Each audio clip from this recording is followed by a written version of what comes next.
disertai dengan salah satu fungsi yang berkurang ya, entah itu dalam fungsi kita dalam berbahasa, dalam berbicara, kemudian praksis, gnosis, dan fungsi eksekutif ya. Nanti kita akan membahas pada slide selanjutnya. Kemudian defisit kognitif itu meliputi gangguan fungsi okupasi dan sosial. Ya, tadi ini ada yang mengalami gangguan ya pada fungsi domain kognitif ini. Fungsi kognitif yaitu berfungsi untuk fungsi okupasi ya. Fungsi untuk cara bagaimana kita berpikir, melakukan tindakan, melakukan antisipasi dan fungsi sosial kita di masyarakat ya. Jadi kadang-kadang ada yang orang tersebut memang cerdas, memang pintar melakukan eksekusi terhadap pekerjaan, namun fungsi sosial dia di masyarakat tidak ada baik ya. Jadi memang harus imbang fungsi antara tugas kita dengan fungsi sosial kita sebagai manusia di masyarakat ya. Jadi ada salah satu hal yang tidak semestinya pada demensia ini, entah dalam fungsi kognitif yang mana nanti kita akan bahas. Kemudian demensia dibagi dalam beberapa tipe tergantung dari etiologi atau asal muasalnya ya. Kemudian definisi yang lain yaitu mengatakan bahwa demensia merupakan suatu sindrom akibat penyakit otak, biasanya kronik dan progresif, serta terdapat gangguan fungsi luhur termasuk daya pikir, daya orientasi, daya pemahaman, berhitung, kemampuan belajar, berbahasa, dan kemampuan menilai. Ya, jadi kalau punya sindrom itu pasti ada kelainan ya. Kelainan bersifat kronik atau progresif ya. Jadi bersifat jangka panjang dan lama-kelamaan akan mengalami penurunan ya, seiring bertambahnya usia, semakin tua ya. Kemudian fungsi dari sel-sel di dalam otak ini semakin berkurang ya, entah itu dari fungsi budi pekerti kita, fungsi luhur itu fungsi budi pekerti ya. Kemudian fungsi merekol ingatan ya, yang masa lalu kita bisa mengingat dengan cepat atau tidak, itu daya pikir, daya orientasi, daya konsentrasi kita jika kita mengerjakan suatu tugas ya. Kemudian daya pemahaman kita berhitung ya. Jadi ini fungsi-fungsi yang memang akan menurun jika memang orang tersebut mengalami penyakit demensia. Kemudian kesadaran tidak berkabut. Masih tidak berkabut di sini ya, memang dia itu sadar benar ya. Ya, kalau berkabut itu memang dia benar-benar tidak sadar ya. Tapi kalau memang kesadaran tidak berkabut yang benar-benar sadar, dia tidak hilang kesadaran, memang dia benar-benar sadar, supaya dia memang tidak bisa mengingat ya, tidak bisa mengingat, tidak bisa melakukan fungsi kognitif dengan baik ya, tetap sadar ini. Kemudian biasanya daya fungsi kognitif dan diawali kemerosotan pengendalian emosi, perilaku sosial atau motivasi ya. Jadi daya itu maksudnya penurunan ya. Daya itu kalau di bahasa orang psikologi atau orang yang psikiater itu namanya penurunan ya, ada penurunan fungsi dari kognitif, pengendalian emosi, jadi emosinya tidak bisa terkontrol dengan baik seperti orang normal ya. Kemudian perilaku sosialnya di masyarakat juga akan berkurang jika dia mengalami demensia, dan motivasinya dia akan ngopro ya, akan tidak semangat dalam mengerjakan sesuatu hal ya. Jadi fungsi-fungsinya akan mengalami penurunan jika orang tersebut mengalami penyakit demensia. Kemudian dari epidemiologi atau data statistik terkait penyakit demensia ini, yaitu dari 5 sampai 8% yaitu berusia 65 sampai 70 tahun ya.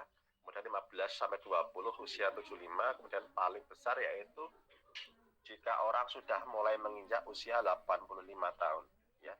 Jadi dari persentase ini bisa dipersepsikan bahwasanya semakin bertambahnya usia seseorang ya, semakin lansia, semakin tua, itu akan mengalami penurunan ya fungsi-fungsi di dalam otaknya ya. Terbukti memang persentase semakin tua semakin meningkat.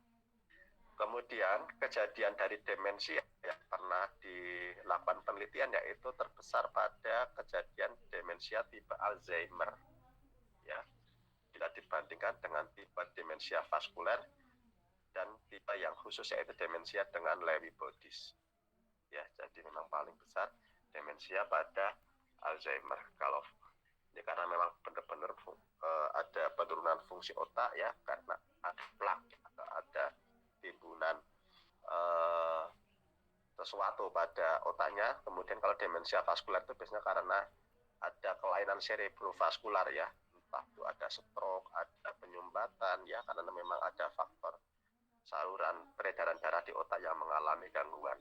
Kemudian untuk Lewy bodies ini memang agak beda ya, nanti kita akan membahasnya. Kemudian etiologi atau asal muasal dari demensia ya, yang pertama biasanya terjadi pada usia individu di atas 65 tahun ya. 65 tahun berarti memang sudah lansia atau manula atau sepuh ya kalau orang Jawa ya.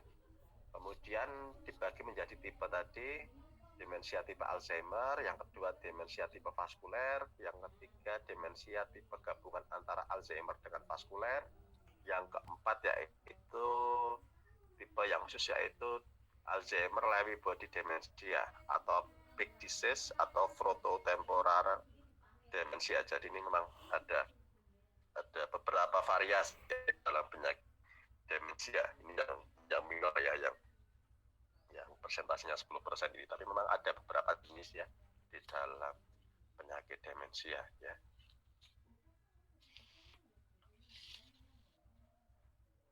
Kemudian beberapa kemungkinan ya hal-hal yang menjadi penyebab terjadinya penyakit demensia ya. Yang pertama yaitu karena faktor degeneratif ya, atau faktor usia atau faktor penurunan fungsi otak ya. Ini bisa disebabkan oleh karena terjadinya penyakit Alzheimer, penyakit frontotemporal demensia atau demensia yang terjadi pada otak sebelah depan ya. Kemudian penyakit Parkinson, kemudian Lewy body idiopatik, ini yang tidak diketahui penyebabnya ya. Kemudian progresif supranuklear palsy, saya nggak tahu ini istilah apa. Ini yang umumnya terjadi karena degeneratif demensia atau penurunan fungsi otak karena meningkatnya usia. Yang kedua ini miscellaneous, itu bervariasi ya, ada macam variasi di dalam yang menyebabkan terjadinya demensia ya. Ada Huntington, Wilson, metachromatic, neurokantositosis, ini yang merupakan variasi yang tadi 10% itu. Kemudian psikiatrik memang dia ada gangguan di dalam fungsi motorik dalam kejiwaan dia ya, juga ditetapkan. Kemudian fisiologi ya, jadi memang ada perubahan di dalam tekanan di dalam otak ya. Itu biasa terjadi pada orang yang mengalami hidrosepalus ya. Atau hidrosepalus itu seperti kanker otak ya, atau tumor otak. Itu kan kami mengalami perubahan tekanan di dalam otak sehingga menyebabkan kerusakan pada sel-sel otak. Kemudian juga disebabkan oleh karena proses metabolik ya, mengalami perubahan, terutama defisiensi dari vitamin B12. Kemudian adanya kelainan pada sistem endokrin, seperti biasanya pada orang yang kekurangan tiroid ya, hipotiroidisme.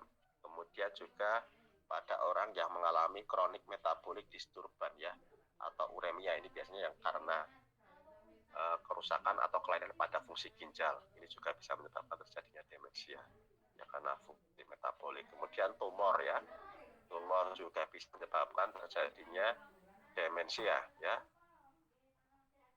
Biasanya ada kanker ya, pada metastatik breast itu payudara atau kanker ya. Jadi kanker pada orang paru-paru bisa terjadi oleh karena adanya kanker pada payudara dan kanker pada paru-paru ya. Kemudian juga bisa disebabkan karena ada traumatik ya. Traumatik itu karena ada benturan ya, benturan entah karena apa, terjatuh atau karena kecelakaan ya, yang fatal pada otaknya sehingga akan mengalami perubahan fungsi struktur dari otak ya. Kemudian adanya infeksi juga bisa ya. Infeksi ada beberapa macam ya. Biasanya karena infeksi yang memang karena virus ya. Ini ada karena AIDS, ada karena sifilis ya. Berarti ISK ya, infeksi saluran kemih ya biasanya ya.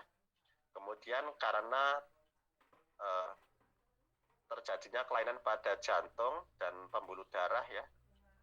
Ini juga bisa menyebabkan dan kekurangan oksigen ya. Ini juga karena otak itu sangat memerlukan sekali oksigen ya. Jadi karena kalau misal dalam beberapa detik saja dia tidak terasupi oksigen juga akan menyebabkan kerusakan ya, kerusakan sehingga lama kelamaan terakumulasi kerusakan ya.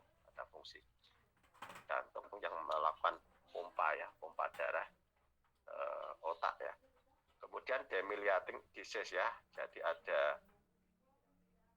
kerusakan, ada saraf ya, saraf, kemudian dia akan pengelupasan dan terjadi infeksi yang namanya demyelinating disease ini ya. Penyakitnya namanya multiple sclerosis, adanya infeksi pada neuron atau saraf ya. Kemudian hal-hal lain ya, karena ada drug and toxin ya, ada minuman keras ya, dan kemudian ada toksin atau racun yang masuk ke dalam tubuh ya, ada alkohol, ada logam berat, ada radiasi ya, kemudian ada pengobatan lain seperti pengobatan pseudodemensia dan yang disebabkan oleh obat antikolinergik ini juga bisa. Kemudian karbon monoksida ya, CO ya. Kalau CO2 nggak apa-apa, kalau CO itu yang berbahaya. Karbon monoksida itu yang bisa menyebabkan terjadinya kerusakan di otak. Kemudian dari anatomi atau tempat terjadinya proses demensia ini dibagi menjadi dua ya.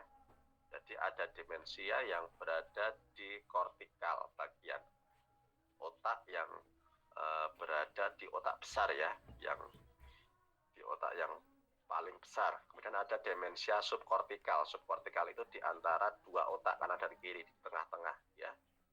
Dan untuk Alzheimer ini berada pada demensia kortikal tempatnya ya, karena dia berada di korteks cerebral ya. Korteks cerebral ini otak besar ya. Kemudian demensia akan pada bagian otak struktur subkortikal, korteks dorsolateral dan prefrontal ya. Jadi ini dari tempatnya saja sudah beda ya, sehingga akan mengakibatkan manifestasi yang berbeda pula, penyakitnya berbeda karena memang tempat terjadinya kerusakan juga berbeda ya. Tapi untuk yang Alzheimer terjadi pada bagian otak korteks cerebral atau otak besar, nanti monggo bisa di korteks cerebral itu apa ya. Kemudian untuk demensia subkortikal ini terjadi pada penyakit Huntington ya, atau penyakit demensia yang terjadi karena ini, karena yang bervariasi tadi itu yang memang memang persentasenya kecil tapi memang ada ya. Kemudian ini berada pada struktur ini ya, nanti monggo bisa dilihat ini dibagi dua, yaitu kortikal dan demensia subkortikal. Kemudian perbedaan antara demensia subkortikal ya, karena memang tempat anatominya berbeda pada proses demensia ini, otomatis nanti respon dari orang yang mengalami demensia juga akan berbeda pula antara keduanya ini ya. Contohnya pada kecepatan psikomotor ya, kecepatan untuk melakukan gerak ya, gerak tubuh. Kalau orang yang mengalami demensia kortikal, contohnya tadi orang Alzheimer, itu cenderung normal ya. Jadi dia tidak ada mengalami perubahan kecepatan ya, dia tetap gerak cepat ya, tidak lemot gitu ya. Jadi dia tidak ada pengaruh dengan pergerakan psikomotor ya, tubuhnya masih melakukan pergerakan dengan normal. Tapi pada demensia subkortikal dia cenderung akan melambat ya, jadi seperti orang yang mengalami stroke gitu ya. Kemudian pada fungsi bahasa atau fungsi berbicaranya, pada demensia kortikal dia akan terlibat ya, jadi dia sudah mengalami perubahan ya, sudah terganggu fungsi bicaranya. Kemudian pada demensia subkortikal dia masih tidak ada masalah, jadi ada plus dan minusnya antara satu jenis dengan jenis satunya ya. Kemudian recall, fungsi untuk mengingat ya, mengingat yang memori masa lampau ya, mengingat kemudian dia akan terganggu, sama-sama terganggu. Kemudian fungsi recognition ya, atau fungsi untuk mengingat untuk jangka panjang ya, yang mengingat masa lalu tapi yang bersifat jangka panjang ya, ini juga akan terganggu kalau demensia subkortikal tidak. Kemudian fungsi remote ya, fungsi remote itu fungsi untuk mengendalikan mengendalikan pikiran ya. Nanti saya kurang tahu kalau karena bukan dokter ya, tapi nanti monggo bisa dilihat perbedaan antara satu memori ini dengan memori lain ya. Kalau fungsi eksekutif jelas ini untuk fungsi kognitif kita ya, fungsi untuk berpikir, melakukan koordinasi ya, kemudian melakukan melakukan sosialisasi di masyarakat, ini akan terganggu ya, tapi tidak banyak. Kemudian kortikal akan banyak terlibat. Kemudian depresi ya, depresi akan juga terganggu ya, dia akan mengalami depresi.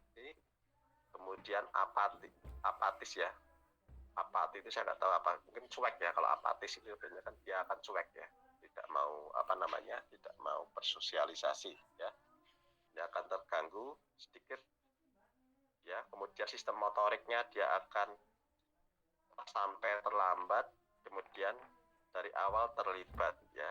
Jadi memang ada sistem motoriknya dia akan mengalami delay atau terlambat ya.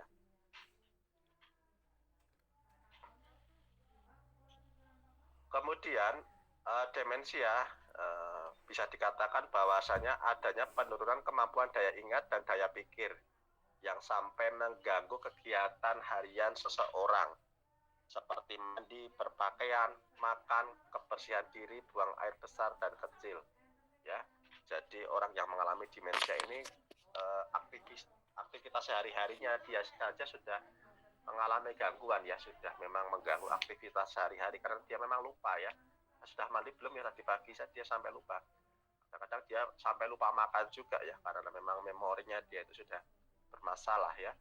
Kemudian dia merasa sudah buang air kecil atau belum, dia akan lupa hal tersebut ya. Karena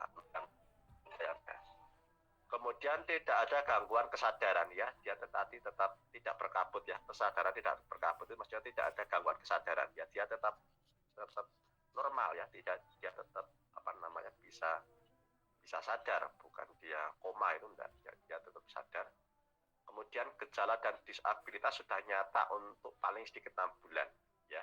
Jadi bisa dikatakan untuk diagnosa penyakit demensia dia memang sudah mengalami hal tersebut dalam penurunan kemampuan daya ingat dan fungsi kognitif itu sudah minimal selama 6 bulan ya.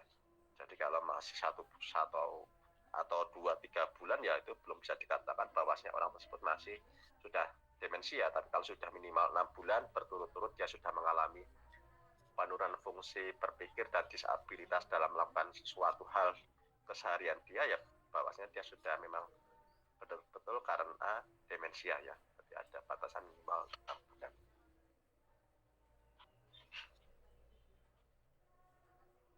Kemudian terdapat gejala demensia ya pada Alzheimer ini ya sekarang ya. Jadi kalau sekarang kita menginjak demensia pada Alzheimer ya. Jadi kan ada yang demensia yang terjadi pada kortikal itu ya. Salah satunya penyakit Alzheimer ya. Alzheimer itu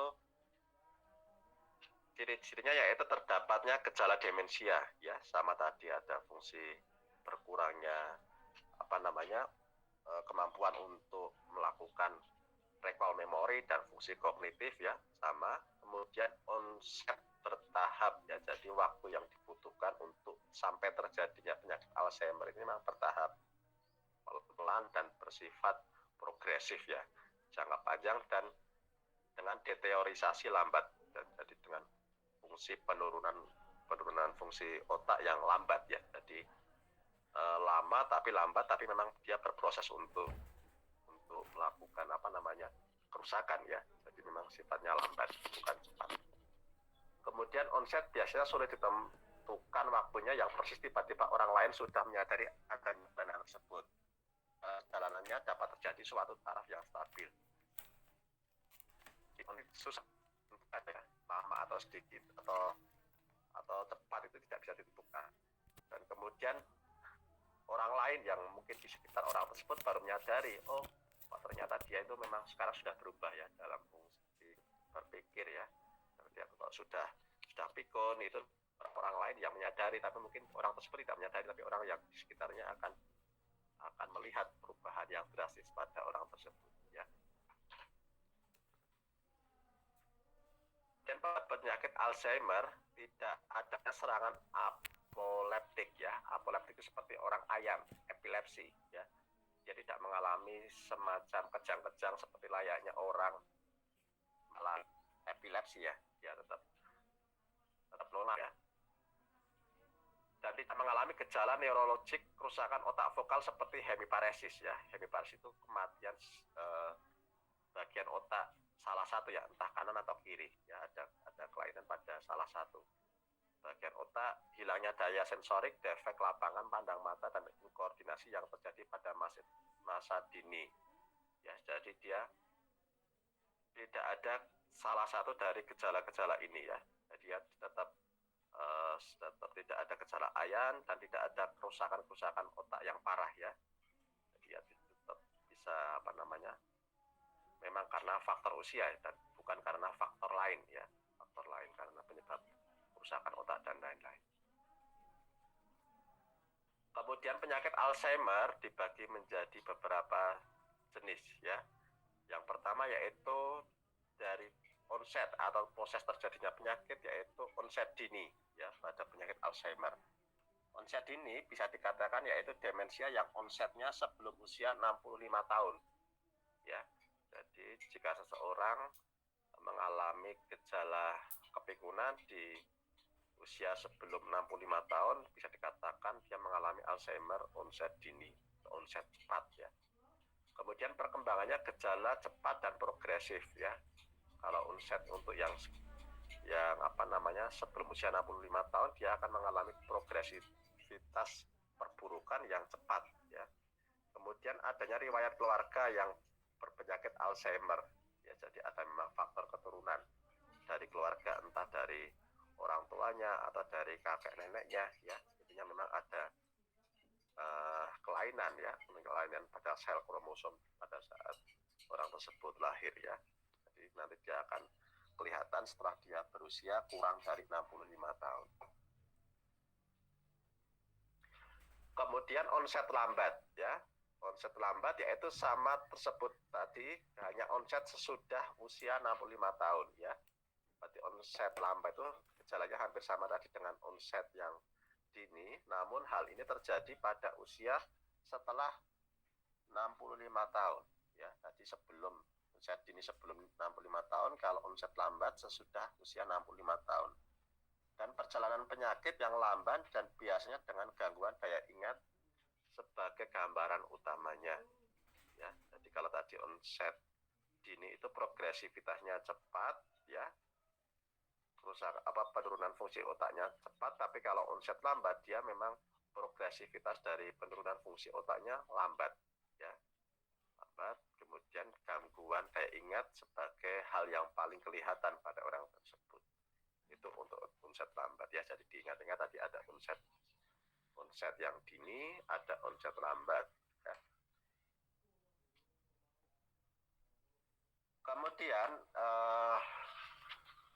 untuk menentukan apakah orang tersebut mengalami penyakit Alzheimer itu bisa ditentukan ya, bisa dilihat bahwasanya ada tidaknya defisit kognitif multiple yang dimanifestasikan oleh keduanya ya. Jadi jika orang mengalami Alzheimer, dia akan mengalami dua gangguan ini, nomor 1 dengan nomor 2 ya. Nomor 1 dia akan mengalami gangguan memori atau gangguan kemampuan untuk belajar informasi baru atau mengingat informasi yang sudah dipelajari sebelumnya ya. Dia akan mengalami gangguan pada hal ini untuk belajar sesuatu hal yang baru dan mengingatnya ya, dan mengingatnya sudah berjalan waktu ya. Dia susah untuk untuk informasi baru yang sudah dia dapatkan. Ya, memang lama jadinya di lemot orang tersebut. Kemudian gangguan yang kedua yaitu terjadinya kelainan pada fungsi kognitif. Bisa karena yang pertama ada kelainan afasia ya. Afasia itu gangguan dalam bahasa atau gangguan dalam berbicara, dia akan terganggu ya. Jadi dia kalau ngomong itu susah ya. Susah, kemudian perlu proses ya, tidak bisa cepat berbicara. Kemudian apraksia ya, gangguan kemampuan untuk melakukan aktivitas motorik, fungsi motorik utuh ya. Jadi dia tidak bisa melakukan pergerakan tubuh secara cepat ya. Ada gangguan atau ada delay dalam fungsi motorik dia. Kemudian agnosia, yaitu gagal untuk mengenal atau mengidentifikasi benda-benda walaupun fungsi sensorik utuh ya. Jadi dia tidak bisa membedakan antara satu benda dengan benda yang lain ya. Jadi fungsi dia untuk mengidentifikasi atau mengenal sesuatu dia akan bermasalah. Itu agnosia. Kemudian yang keempat yaitu gangguan pada fungsi eksekutif ya. Fungsi eksekutif yaitu sebagai fungsi untuk merencanakan organisasi, mengurut, kemudian melakukan abstraksi ya. Jadi jika orang mengalami Alzheimer, dia pastinya akan mengalami yang pertama gangguan memori, kemudian akan mengalami pula satu atau lebih ya. Jadi bisa satu, bisa misal afasia saja, bisa afasia dan lain-lain ya, maksimal sampai 4 ini ya. Jadi kalau dia hanya mengalami gangguan memori saja, belum bisa dikatakan bahwasanya orang tersebut mengalami Alzheimer ya. Mungkin hanya mengalami demensia ya. Tapi kalau untuk Alzheimer dia sudah mengalami gangguan pada fungsi memori, ditambah lagi kelainan gangguan kognitif pada salah satu atau lebih ya. Bisa satu, bisa banyak ya. Sampai 4. Kemudian penyakit Alzheimer yaitu defisit kognitif pada kriteria A1 dan A2 ya. Tadi ini A1 dengan A2 ya, berarti memang dia ada kelainan pada fungsi ini. Sehingga masing-masing menyebabkan gangguan bermakna pada fungsi sosial atau pekerjaan dan menunjukkan penurunan bermakna dari tingkat fungsi sebelumnya. Jadi pada saat dia mengalami gangguan tadi, gangguan dalam hal memori dan fungsi kognitif, dia juga mengalami perubahan pada fungsi sosial dan pekerjaan dan menunjukkan penurunan bermakna. Jadi dia fungsi juga akan terganggu karena memang terjadi tadi perbedaan psikognis tersebut. Kemudian selalu tidak bertahap dan bersifat progresif ya. Terlihat progres namun memang pelan-pelan dan bertahap ya. Semakin lama semakin menurun ya untuk penyakit Alzheimer. Kemudian penyakit Alzheimer bisa dikatakan bahwasanya tadi terjadi defisit kognitif pada kriteria A1 dan A2 dan tidak disebabkan oleh hal tersebut di bawah ini ya. Jadi dia memang murni karena faktor degenerat, faktor ya, dan tidak disebabkan oleh karena keadaan ini. Yang pertama yaitu kondisi sistem saraf lain yang defisit memori, penyakit cerebrovaskular ya. Jadi ada penyakit cerebrovaskular, misal penyakit stroke ya, stroke atau pecah atau penyumbat. Jadi ada ada kerusakan atau ada gangguan pada peredaran darah di otak ya. Kemudian yang kedua yaitu penyakit Parkinson ya. Yang intinya Alzheimer tidak disebabkan oleh penyakit-penyakit ini ya. Karena cerebrovaskular, penyakit Parkinson, penyakit Huntington ya, hematoma subdural dan hidrosepalus atau tumor otak ya. Dia memang benar-benar karena degeneratif dan tidak disebabkan oleh hal-hal ini ya. Kemudian kondisi sistemik yang diketahui menyebabkan demensia, misalnya hipotiroidisme, defisiensi vitamin B12, asam folat, niacin dan lain-lain ya. Jadi memang betul-betul tidak disebabkan oleh karena adanya penyakit ini dan adanya kondisi sistemik berubah ya, tadi seperti macam defisiensi dan lain-lain, ini bukan karena itu ya, memang betul-betul karena memang proses degeneratif ya. Kemudian bukan juga disebabkan oleh kondisi induksi zat ya, dan entah apa ya, bukan karena faktor eksternal ya, karena dia betul-betul karena memang degeneratif pada fungsi otak ya. Kemudian gangguan tidak secara eksklusif selama perjalanan suatu delirium ya, memang tidak bisa ditunjukkan secara langsung ya. Gangguan tersebut memang ada dan terus berjalan.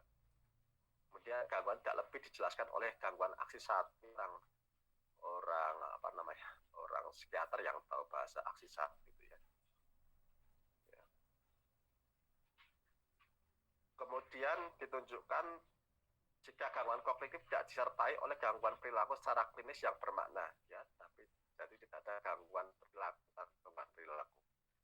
Kemudian jika ada gangguan perilaku, gangguan kognitif disertai oleh gangguan secara klinis yang bermakna, misalnya keluyuran dan agitasi ya. Jadi pada penyakit Alzheimer menjadi dua.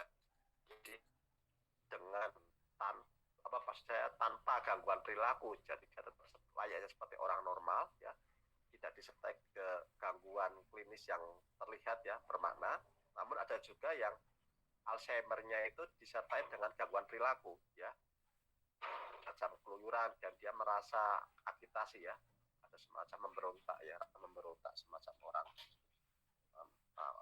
orang gila gitu ya. Jadi dia itu rasanya bingung, ingin keluyuran, ingin keluar ya, rasanya seperti itu. Jadi orang tersebut sudah manula, sudah pinginnya dia itu jalan-jalan, kemudian dia ingin memberontak ya, agitasi. Memang disertai dengan gangguan tersebut ya.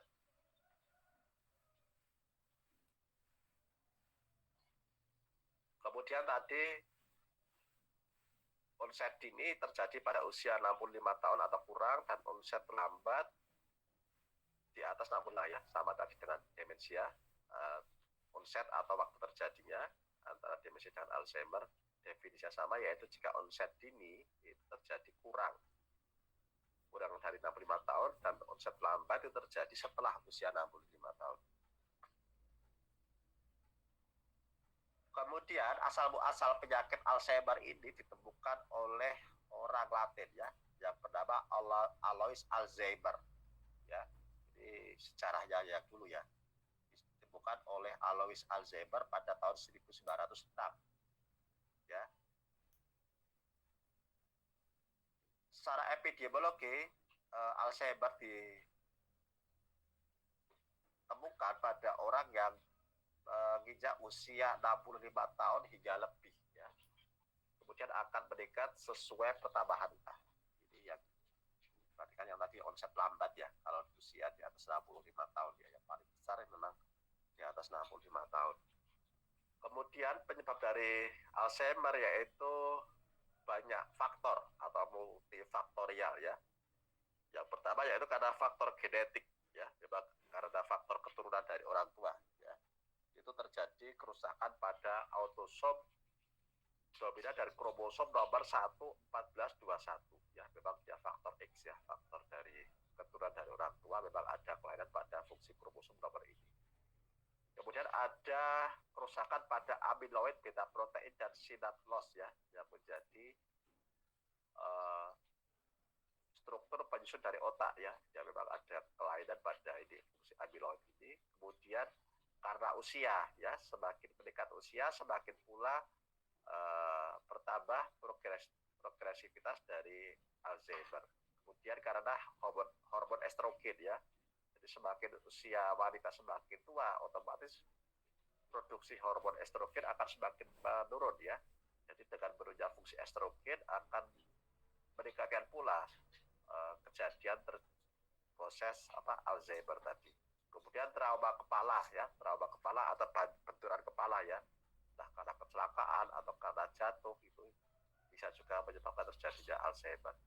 Kemudian ada yang inflamasi atau peradangan ya, bisa karena penyakit meningitis bisa ya, biasanya karena memang ada infeksi yang masuk dalam otak. Kemudian nikotin ya, nikotin atau merokok biasanya. Kemudian ada stres oksidatif ya, karena luka berat, karena asap kendaraan bermotor, adanya polusi udara ya, itu juga bisa menyebabkan Alzheimer ya. Jadi multifaktorial yang tergantung dari orang tersebut terpaparnya yang paling besar karena hal apa ya.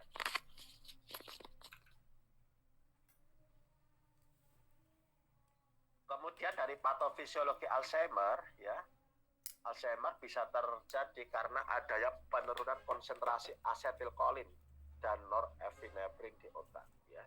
Jadi kalau orang kedokteran ya itu menyebutkan bahwasanya ada penurunan dari konsentrasi hormon asetilkolin dan hormon norepinefrin di otaknya ya. Sehingga kalau menurun fungsi asetilkolin dan norepinefrin berarti nanti terapinya yang akan diberikan ya berarti terapi untuk meningkatkan hormon ini ya, akan nanti konsentrasinya masih sama atau tidak berkurang secara signifikan.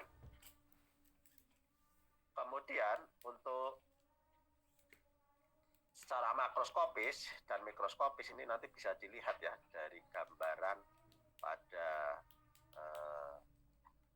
otaknya ya. Nanti kalau dianalisa menggunakan X-ray atau menggunakan CT scan akan terlihat ada tidaknya plak ya, plak atau timbunan sesuatu pada otaknya ya. Ini orang dokter saja yang tahu ini ada perbedaan antara makroskopis dengan mikroskopis ya. Jadi gambarannya untuk orang Alzheimer akan seperti ini. Jadi untuk orang yang normal ini tidak ada timbunan plak atau apapun, jadi terlihat bersih ya. Namun untuk orang yang mengalami Alzheimer pada saraf-saraf di otaknya dia akan memperlihatkan ya bercak-bercak atau adanya plak ya. Ini karena memang multifaktorial ya tadi yang saya sebutkan tadi. Jadi di dalam sel-sel di dalam otaknya akan terlihat bercak-bercak dan tidak bersih ya. Ini untuk yang akan menghambat ya atau mengurangi tadi dari proses hantaran respon untuk mengingat tadi ya. Kemudian nanti terjadi tadi penurunan fungsi asetilkolin dan norepinefrin tadi karena memang saraf di otaknya ini memang terganggu dengan adanya plak. Ini untuk penyakit Alzheimer.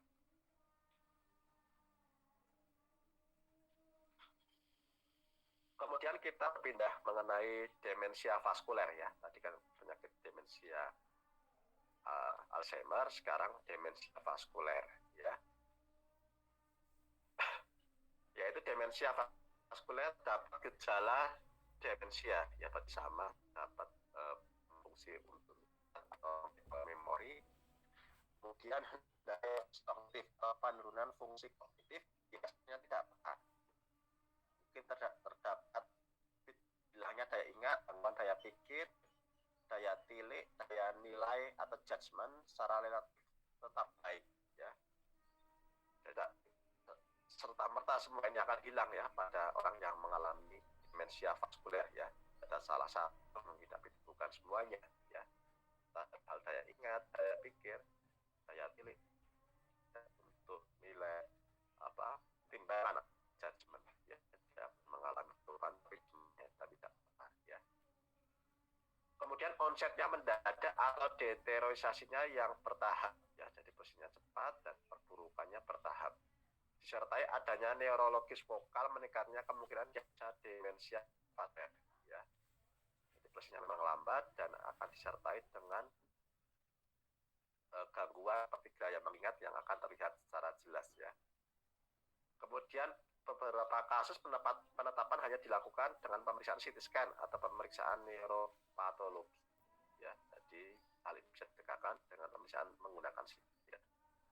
Karena demensia vaskuler itu terjadi karena memang adanya kerusakan atau faktor-faktor lain yang menyebabkan terjadinya kerusakan pada otak ya, faktor cerebrovaskular, peredaran darah yang terganggu atau tersumbat atau pecah mungkin pada otaknya ya. Kalau tadi memang karena faktor dia adanya ya penurunan norepinefrin dan penurunan asetilkolin, tapi kalau ini adanya penyebab lain yaitu karena adanya gangguan Kemudian demensia vaskuler onset akut tadi cepat ya, mendadak tiba-tiba ya. Biasanya terjadi secara cepat sudah serangkaian stroke akibat trombosis cerebrovaskuler, embolisme atau pendarahan ya.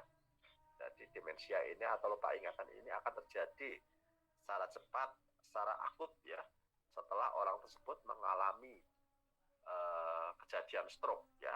Stroke itu bisa trombosis ya. Trombosis itu bisa hanya menyempit ya. Jadi misal peredaran darah harusnya misal 100% bisa mengalir, kalau trombosis ini dia mungkin menyempit ya, bisa 70%, bisa 50% ya, tapi dia tetap mengalir tapi cuma tidak lancar ya. Kemudian embolisme memang betul-betul dia sudah tertutup rapat ya, hampir semuanya atau bahkan sudah tertutup ya, sudah mengalami penyumbatan. Tapi kalau pendarahan ini memang sudah pecah ya, pecah itu pasti terjadi sebelumnya karena ada penyumbatan secara total tadi sehingga pecah. Nah, kalau sudah pecah itu nanti darah-darah yang akan itu akan merusak ya di otak-otak yang terkena darah tersebut di otaknya ya. Jadi bisa karena trombosis tadi berkurang ya diameter atau volume dari pembuluh darah, kemudian embolisme karena memang sudah hampir atau 100% tertutup, tersumbat, kemudian pendarahan juga sudah pecah atau hemoragik ya, pendarahan atau hemoragik itu sudah pecah. Pada kasus satu infak terdapat sebagai penyebabnya. Jadi satu penyumbatan itu juga sudah menjadi suatu penyebab ya, tapi itu jarang biasanya. Jadi biasanya itu banyak tempat ya yang mengalami penyumbatan atau infak. Kemudian demensia multi infak ya. Multi infak itu berarti kan tidak hanya satu, multi itu banyak ya. Onsetnya lebih lambat biasanya setelah serangkaian episode iskemik minor yang menimbulkan akumulasi dari infak pada parenkrim otak ya. Jadi dia sifatnya itu lambat, kemudian terjadi pada episode berarti dia sudah sering mengalami stroke ya, dan akan menimbulkan akumulasi infak pada parenkrim otak ya. Jadi memang dia sudah stroke yang kedua atau ketiga ya. Jadi dia sudah memang tidak hanya satu, tapi sudah beberapa tempat yang mengalami infak atau kerusakan atau tersumbat pada peredaran darahnya. Ya. Kemudian demensia vaskuler subkortikal ya, tadi ada infak, ada multi infak, kemudian ada demensia vaskuler yang subkortikal, yaitu kerusakan akibat iskemik pada substansia alba di hemisfer cerebral ya, yang dapat diduga secara klinis dan dibuktikan dengan CT scan ya. Korteks cerebri biasanya tetap baik walaupun demikian gambaran klinis masih mirip dengan demensia pada penyakit Alzheimer ya. Jadi untuk demensia vaskular subkortikal ini terjadi memang proses stroke tadi berada pada bagian otak sebelah namanya substansia alpha ya, di hemisfer cerebral ya. Berarti dia memang berada pada lokasi ini, substansia alpha ini ya, dan bisa dilakukan penegakan diagnosa dengan menggunakan CT scan ya. Dan biasanya gejalanya ini hampir mirip dengan penyakit Alzheimer ya, yang demensia Alzheimer untuk vaskular subkortikal ini, karena memang terjadi pada bagian substansia alpha di hemisfer cerebral. Kemudian yang keempat yaitu demensia vaskuler campuran kortikal dengan subkortikal ya.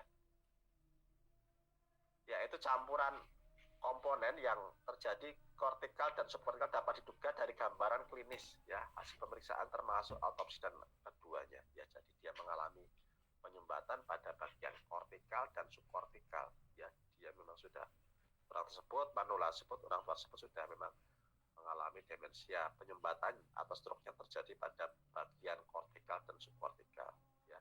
Jadi pastinya tidak hanya satu, tapi sudah multi infak ya, cuma yang terjadinya pada bagian kortikal dengan bagian subkortikal ya. Jadi intinya tempat atau terjadinya proses stroke tadi itu akan sangat berpengaruh terhadap tipe dari demensia vaskular tadi ya.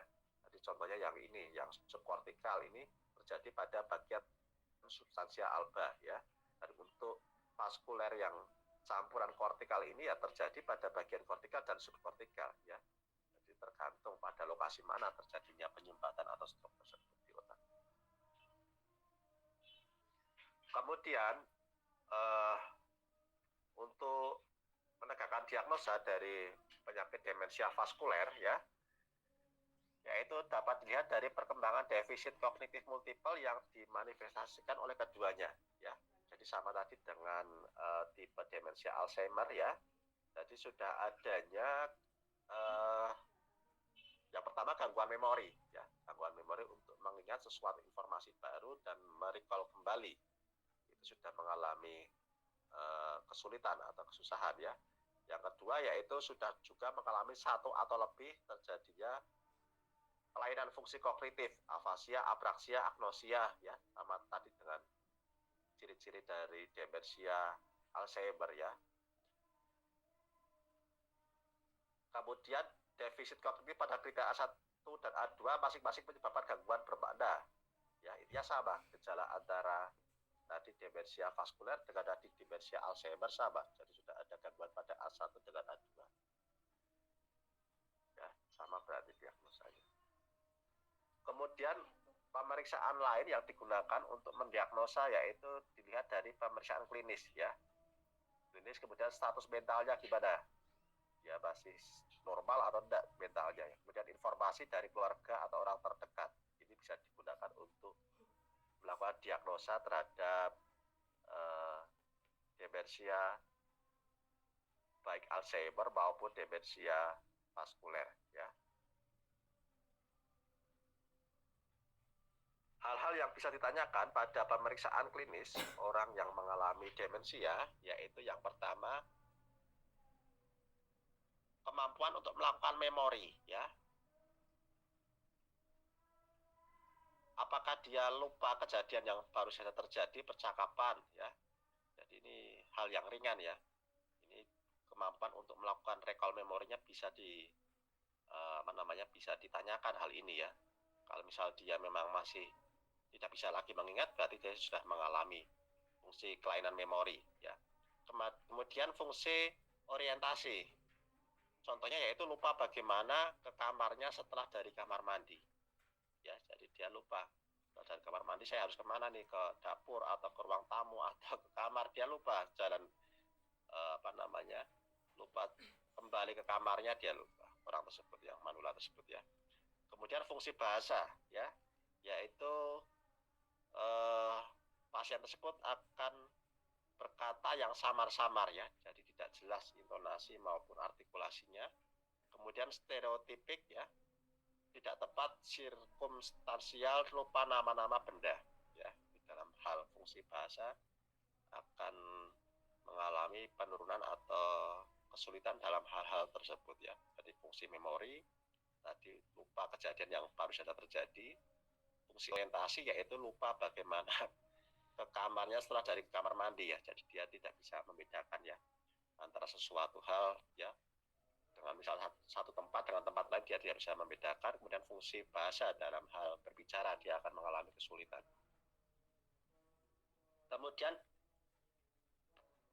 perubahan perilaku yang lain yaitu pada fungsi kepribadian ya, yaitu kurang memperhatikan efek perilaku terhadap orang lain, bersikap bermusuhan, kadang ada waham paranoid, mudah marah dan mudah ledak ya. Jadi kepribadian dia akan terganggu ya, terutama pada fungsi perilaku terhadap orang lain atau fungsi sosial kita dengan orang lain sebagai makhluk makhluk sosial ya. Ada semacam paranoid, jadi dia mengalami ketakutan jika ketemu dengan orang ya, minder, takut, kemudian mudah marah jika misal diprovokasi hal-hal kecil ya, kemudian meledak jika ada masalah ya. Jadi dia tidak stabil lagi dalam fungsi kepribadian dia. Kemudian dalam hal fungsi psikotik ya, dia akan mengalami halusinasi ya, halusinasi, waham, biasanya bersifat paranoid ya. Jadi penurunan fungsi berpikirnya dia bersifat paranoid dan tidak sistematik, agresif fisik ya. Dia akan melakukan halusinasi dan ini akan ketakutan ya kalau memang sudah marah ya. Jadi gejala-gejala waham ini, paranoid, halusinasi itu hampir sama ya dengan penyakit-penyakit kejiwaan lain seperti penyakit skizofrenia ya, penyakit bipolar itu sama. Jadi dia akan mengalami hal-hal ini, fungsi psikoteknya dia akan terganggu, ya. Jadi, tapi manifestasinya akan atau etiologinya akan berbeda, namun manifestasinya akan sama ya, sama-sama halusinasi untuk penyakit apa namanya demensia ini. Begitu pula pada besok, pada setelah nanti UTS kita akan membahas skizofrenia, ini sama juga, dia akan mengalami halusinasi, paranoid, dia akan ketakutan ya. Jadi ini merupakan manifestasi yang lazim ya pada mengalami gangguan saraf ya.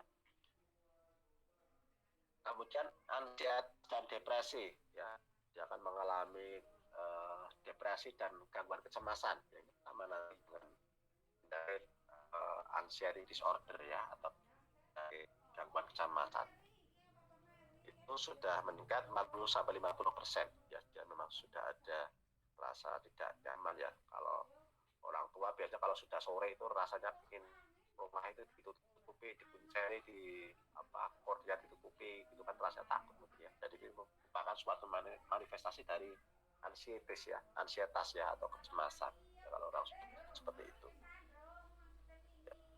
Kemudian dalam hal neuro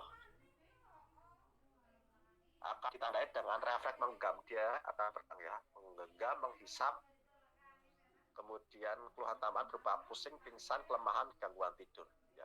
Jadi gejala atau simptom ini akan terjadi, akan menyertai pada orang-orang yang mengalami tadi apa namanya demensia ya, keluhan ini, keluhan tambahan ini ya. Kemudian perubahan yang lain yaitu pada reaksi katastrofik ya. Katastrofik yaitu penurunan kemampuan untuk menerapkan perilaku abstrak, konsep, pemahaman masalah secara cepat ya. Jadi fungsi ini, fungsi yang untuk sebagai decision maker ya, kalau orang apa namanya sebagai leader ini akan kesusahan dalam hal menentukan hal-hal ini ya, membuat perilaku abstrak, konsep ya. Jadi dia akan tidak bisa dimintai argumen atau pendapat ya. Kalau orang yang sudah mengalami demensia tidak bisa lagi berpikir secara logis ya, secara normal seperti orang layaknya. Kemudian sindrom sundowner ya, orang tersebut akan mengalami mengantuk, konfusi, bingung, terjatuh secara tidak sadar ya. Keadaan sindrom sundowner akan bisa terjadi gejala ini pada orang demensia. Kemudian diagnosa banding yang digunakan untuk menegakkan diagnosa demensia tadi ya, ini hampir apa namanya ciri-cirinya hampir sama dengan demensia, tapi dia memang berbeda ya. Jadi kemungkinan diagnosa banding yang untuk dilakukan perbandingan untuk melakukan apa namanya penegakan untuk demensia yaitu penyakit delirium ya. Delirium ini hampir sama ya, kesulitan dalam hal rekor. Kemudian demensia Alzheimer dan vaskuler ya, tadi perbedaannya hampir sama sebenarnya, gejalanya hampir sama yaitu kesulitan dalam recall memori dan beberapa satu atau lebih dari fungsi kognitif ya. Nanti akan dilakukan diagnosa banding untuk hal ini ya. Kemudian gangguan afektif seperti depresi ya juga bisa nanti dilakukan sebagai diagnosa banding. Skizofrenia juga akan sama karena akan menimbulkan manifestasi yang sama ya, halusinasi, paranoid dan lain nanti sama dengan orang yang mengalami demensia juga. Kemudian pendarahan subdural ya, pendarahan subdural ya bisa menyebabkan terjadinya tadi proses demensia, itu juga nanti sebagai diagnosa banding ya. Jadi penyakit yang memiliki manifestasi hampir mirip dengan demensia akan digunakan sebagai diagnosa banding. Kemudian tata laksana terapi ya, kalau kita nanti terjun ya di rumah sakit, di apotek atau dimanapun tempat praktek kita ya, dibiasakan diberikan KIE atau edukasi secara non farmakologi terlebih dahulu ya.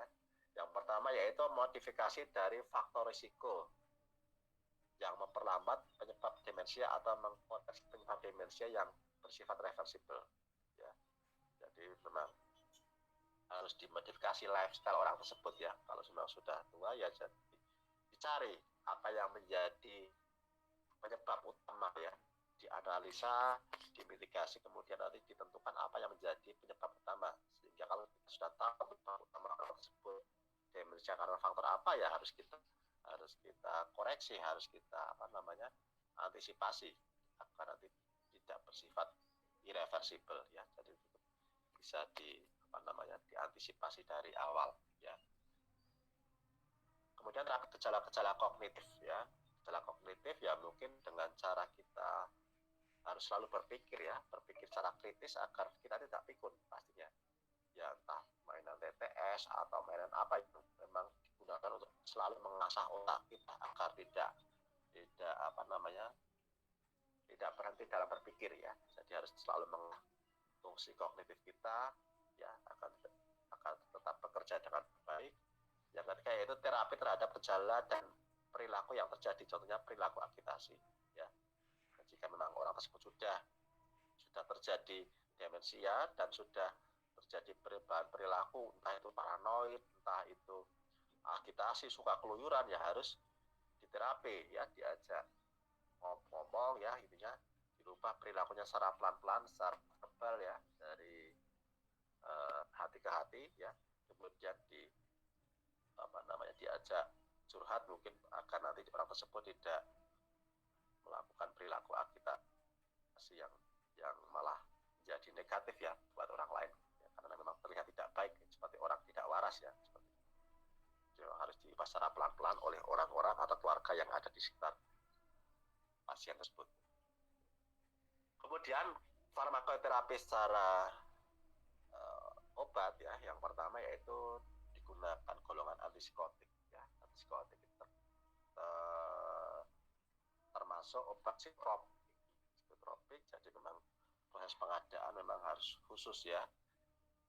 Jadi antipsikotik ini nanti pasti akan melakukan mekanisme kerja di SSP ya, sistem saraf pusat ya. Jadi dia akan melakukan intervensi pada otak ya, pada sistem saraf pusat. Yang golongan yang memang lama ya, dari dulu memang sudah ada ini, contohnya haloperidol, risperidon, olanzapine ya. Ini dosis berbeda-beda pula ya. Jadi yang ada terutama di rumah sakit jiwa ya itu, atau dokter kejiwaan ya, spesialis SPKJ itu spesialis kejiwaan ya, pastinya dia biasanya meresepkan obat-obatan ini, haloperidol, risperidon, olanzapine ya. Ini untuk ketika tersebut agitasi paranoid tadi, untuk mengatasi fungsi psikotiknya yang berubah ya karena demensia. Prinsip penggunaan yaitu dosis kecil yang efektif mengatasi gejala agitasi, hati-hati dengan efek idiosikrasi pada usia lanjut ya. Jadi dimulai dengan awal ya, prinsip penggunaannya, dosis awal yang terlebih dahulu dilihat responnya ya, jika ada respon atau efikasinya sesuai yang diharapkan ya tetap dilanjut ya. Tapi jika misal tidak menunjukkan hal yang positif ya akan di-upgrade ya, pelan-pelan dosisnya ditambah ya. Namun jika nanti dosisnya tidak sesuai misalkan ya memang harus stop ya. Jadi harus memang dievaluasi dari dosis terkecil hingga meningkat ya, dan dilihat dari perubahan dari setiap pemberian dosis tersebut. Kemudian hati-hati pada usia lanjut karena efek idiosikrasi ya, efek-efek lain yang mungkin akan terjadi yang belum kita secara penelitian idiosikrasi ya. Dan kemungkinan orang usia lanjut akan kontraindikasi jika diberikan obat tersebut ya, karena pasti akan akan sangat mempengaruhi dalam fungsi berpikir orang tersebut ya, orang lansia terutama. Kemudian selain antipsikotik ada juga antidepresan ya. Antidepresan golongan itu antidepresan golongan SSRI ya, atau selective serotonin reuptake inhibitor ya. Ini yang pertama. Kemudian yang kedua yaitu antidepresan golongan TCA ya. Antidepresan golongan TCA contohnya trazodone ya. Ini yang untuk golongan antidepresan ya. Jadi tadi ada psikotik, kemudian ada juga golongan antidepresan ya. Kemudian ada juga golongan mood stabilizer ya, menjaga moodnya agar tetap stabil. Contohnya karbamazepin, asam valproat, gabapentin ya. Jadi obat-obatan ini hampir sama sebenarnya dengan obat-obatan orang yang mengalami epilepsi ya. Ada karbamazepin, ada asam valproat, itu sama ya. Sama-sama melakukan mekanisme kerja di dalam sel otaknya ya. Entah dalam hal apa namanya penghantaran, kemarin ada kanal natrium itu kan, ada kanal natrium, kemudian asam valproat itu untuk reuptake pada GABA-nya ya, pada hormon GABA-nya ya. Ini kemudian ada golongan kolinase inhibitor ya, contohnya donepezil, rifaximin, dan galantamine. Ini juga bisa dipertimbangkan sebagai salah satu terapi pada orang yang mengalami demensia. Namun obat-obatan ini pastinya tidak akan di apotek sembarangan ya. Biasanya hanya ada di rumah sakit jiwa atau instalasi farmasi di rumah sakit jiwa atau apotek-apotek di rumah sakit jiwa ya. Obat-obatan jarang diresepkan oleh orang-orang atau dokter lain selain dokter jiwa ya. Jadi memang obat yang sangat khusus untuk orang yang mengalami gangguan neuron ya, jiwa. Kemudian selain itu bisa dilakukan terapi secara perubahan perilaku ya, edukasi dari keluarga yang ada di sekitar oleh orang tersebut, konseling ya, konseling pastinya dilakukan oleh konselor ya, konselor biasanya psikolog ya. Kalau psikolog itu ya sarjana SPSI ya, sarjana psikolog itu lulusan psikologi.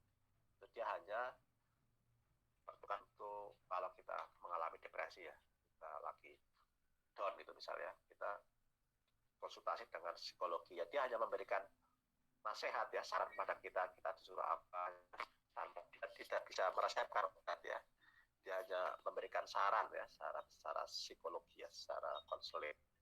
Menurut dokter jiwa, spesialis kejiwaan, dia bisa curhat sekaligus tersebut memberikan set ya. Jadi beda antara psikolog dan psikiater ya. Kalau psikolog dia hanya sarjana psikologi dan hanya melakukan konseling, menentukan saran dan pendapat yang mungkin untuk memecahkan masalahnya. Namun kalau psikiater atau dokter jiwa, dia memang sudah berprofesi sebagai seorang yang menerima curhatan sekaligus meresepkan obat-obatan yang digunakan untuk terapi orang tersebut ya. Jadi dibedakan antara psikolog dengan psikiater. Kemudian aktivitas terencana yaitu stimulasi kognitif ya, tadi seperti ya yang digunakan aktivitas untuk meningkatkan agar otak tidak berhenti bekerja ya, main TTS dan lain-lain, olahraga, rekreasi ya. Yang penting ada kegiatan, jangan monoton di rumah, orang sepi di rumah ya bosan sebenarnya ya. Kalau orang simbah-simbah kita aja pengennya tetap dolan ya, jalan-jalan itu sangat bahagia sekali simbah-simbah kita ya. Di rumah kadang-kadang jenuh ya, itu tambah pikun ya. Oleh karena itu memang sering-seringlah diajak simbah kita jalan-jalan atau apa, itu rekreasi, olahraga, jadi agar otaknya tidak berhenti bekerja ya. Ya, terima kasih perhatiannya. Barang lain ada pertanyaan, silahkan.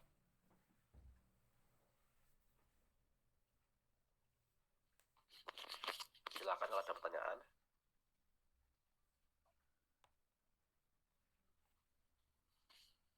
Ada pertanyaan atau tidak?